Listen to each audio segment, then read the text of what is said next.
If we're going to talk about alternative paths and we're talking about creating and changing the world, if you will, we have to talk about this, the money.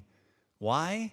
Because look, money makes the world of innovation go around.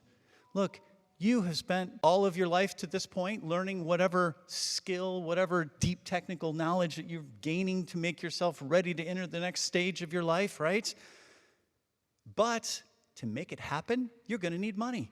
You're going to need resources. You're going to need capital. You're going to need equipment. You're going to need access to, who knows, whatever that might be. And it's the money in the world of innovation that fundamentally is the great enabler. And that's the exciting part.